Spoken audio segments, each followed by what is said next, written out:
Hello नमस्कार, मी Suvarna home kitchen मध्ये परत एकदा तुमचं अगदी मनापासून स्वागत. सगळ्या सबस्क्रायबरचे धन्यवाद, सगळ्या व्ह्यूअर्सचे मनापासून आभार.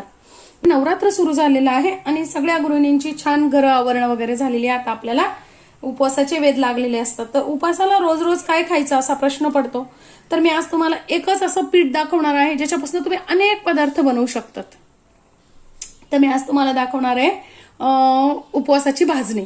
माझी उपवासाची भाजणी सांगायला आनंद वाटतो की सगळ्यांना आवडते. सगळेजण माझ्याकडनं उपवासाची भाजणी नवरात्र झालं की करून घेतातच. तर मी आज तुम्हाला तीच माझी स्पेशल रेसिपी आहे ही भाजणी. तर ती कशी भाजायची, भाजणीचं प्रमाण महत्वाचं नसतं, काही वेळेस ती कशी भाजायची ना हे महत्वाचं असतं. त्यावरच तुमचा पुढचा पदार्थ डिपेंड असतो. आपण पदार्थाला वेळ दिला ना तर तो पदार्थ खूप सुंदर तयार होतो. तर मी आज तुम्हाला दाखवणार ती भाजणी. या पिठापासून तुम्ही अनेक गोष्टी करू शकतात, जसं की धिरडं, त्यानंतर आप्पे, थालपीठ, पुऱ्या, भाजणीची आमटी, डोसे, खूप प्रकार आपण या पिठापासून तयार करू शकतात. तर त्यासाठी मी इथे घेतलेली आहे भगर मी घेतलेली आहे 600 ग्रॅम. त्यानंतर साबुदाणा घेतलेला आहे मी पावशर म्हणजे 250 ग्रॅम आणि राजगिरा घेतलेला आहे मी 150 ग्रॅम. त्यानंतर जिरे घेतलेले 2 चमचे आणि धने, जर तुम्ही धने आणि जिरे, धने पण मी 2 चमचे घेतलेले आहेत.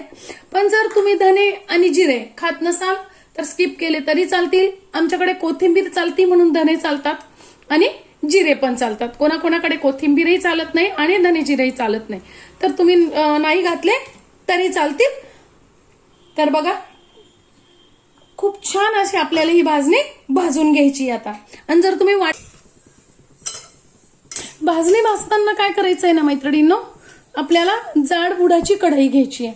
म्हणजे काय होतं, भाजणी छान खमंग भाजली जाते, जळत पण नाही आणि थालपीठ पण खूप सुंदर तयार होतं.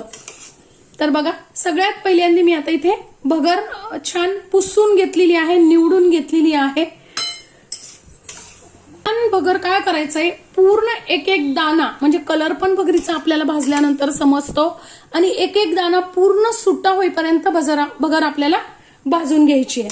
तर मी तुम्हाला प्रमाण घेणार असाल ना, तर प्रमाण कसं घ्यायचंय, 4 वाटी घ्यायची आहे भगर, त्यानंतर 1 वाटी घ्यायचंय साबुदाणा आणि अर्धी वाटी घ्यायची आहे राजगिऱ्याचं पीठ. राजगिऱ्याचं पीठ काय होतं, बहुतेक जण बरोबरीने टाकतात. म्हणजे जर पावशर साबुदाणा घेतलेला असेल तर पावशरच राजगिरा टाकतात. पण तसं नका करू मैत्रिणींनो, त्यांनी काय होतं ना, थालपीठ लूज पडतं. राजगिरा हे मऊ होतो, नंतरून तो मऊ पडतो आणि मग आपलं थालपीठ पण खूप मऊ पडतं, लूज पडतं. असं खमंग कुरकुरीत थालपीठ बराच वेळ राहत नाही. म्हणून काय करायचंय, राजगिरा हा थोडा घ्यायचा आहे. आता बघा, भगर आपली मस्त खमंग भाजली गेलेली आहे, अगदी कुरकुरीत. जेव्हा आपण अशी दाताखाली थोडीशी टाकून बघायची आहे, खूप कुरकुरीत लागते, पटकन मोडला जातो दाना दाताखाली, म्हणजे भगर छान भाजली गेलेली आहे. मला या भगरीला 8 ते 10 मिनिटं लागलेले आहेत मीडियम गॅसवर पूर्ण भाजायला. इतका वेळ आपण जर दिला तर छान भगर भाजली जाते. बघा, मस्त भगर आपली भाजली गेली आहे. आता काढून घ्यायची आहे. अशीच भगर भाजून घ्यायची आपल्याला. आता मी टाकून घेतलाय साबुदाणा पण आपण छान स्वच्छ निवडून घ्यायचा आहे. छान असा साबुदाणा फुगेपर्यंत आपल्याला मीडियम गॅसवर भाजून घ्यायचा आहे. साबुदाणा भाजायला पण मला 6 ते 7 मिनिट छान लागलेले आहे मीडियम गॅसवर. मस्त असं साबुदाणा भाजला गेलेला आहे. साबुदाणा बघा केवढा फुगलेला आहे. असाच आपल्याला साबुदाणा फुगेपर्यंत खमंग असा भाजून घ्यायचा आहे. आणि एक साबुदाण्याचा दाणा तोंडात टाकून बघायचा आहे. आतून जर असं कचरट वाटला तर परत 2 मिनिटं भाजायचं आहे. आता आपण साबुदाणा पण काढून घेऊ. आता बघा, कढई आपली काळी झालेली आहे. तुम्हाला असं वाटेल साबुदाणा जळाला, पण साबुदाणा अजिबात जळालेला नाहीये. साबुदाणा खूप छान भाजला गेला. पण आपण जेव्हा गरम करतो ना, त्यावेळेस साबुदाणा चिकापासून बनलेला असतो.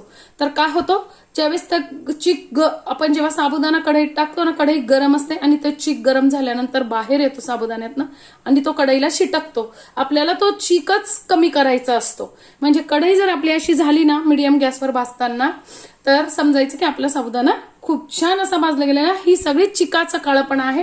आणि जेव्हा चीक साबुदाण्यातनं निघून जातो ना, त्यावेळेस खमंग असं आपलं थालीपीठ तयार होतं, म्हणजे अजिबात लूज पडत नाही. आता बघा त्याच कढईत मी राजगिरा घेतलेला आहे, पण आपल्याला अगदी स्लो गॅसवर लाह्या फुटेपर्यंत भाजून घ्यायचं आहे.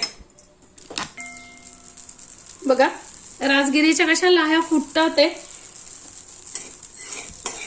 याच पद्धतीने आपल्याला राजगिरा भाजायला अजिबात वेळ लागत नाही, पटकन राजगिरा भाजला जातो. अगदी मीडियम गॅसवरच राजगिरा आपल्याला भाजून घ्यायचा आहे. बघा कशा लाह्या फुटतात, ते छान आवाज येतोय. राजगिरा पण छान भाजला गेला, काढून घ्यायचा आहे. त्याच कढईत मी जिरे भाजून घेणार आहे आणि त्यातच टाकून घ्यायचे 2 चमचे धने. खूप छान वास येतो भाजणीचा. बघा धने आणि जिरे पण आपले छान भाजले गेलेले आहेत, काढून घ्यायचे आहे. खमंग अशी आपली 1 किलोच्या प्रमाणात मी हे प्रमाण तुम्हाला दिलेलं आहे. 1 किलो भाजणी किती सुंदर तयार झालेली आहे. पुढच्या व्हिडिओ त्याचं थालीपीठ कसं बनवायचं ते तुम्हाला दाखवणार आहे, पुरी कशी बनवायची ते दाखवणार आहे. पुढची व्हिडिओ पण तुम्ही नक्की बघा. आणि मी 1 किलोच्या प्रमाणात करत असाल ना तर नक्कीच गिरणीतनं दळून आणा, म्हणजे पीठ छान तयार होतं. आजची माझी व्हिडिओ कशी वाटली कमेंट्समध्ये नक्की सांगा. या पद्धतीने भाजणी करून बघा, खूप सुंदर थालीपीठ तयार होतं.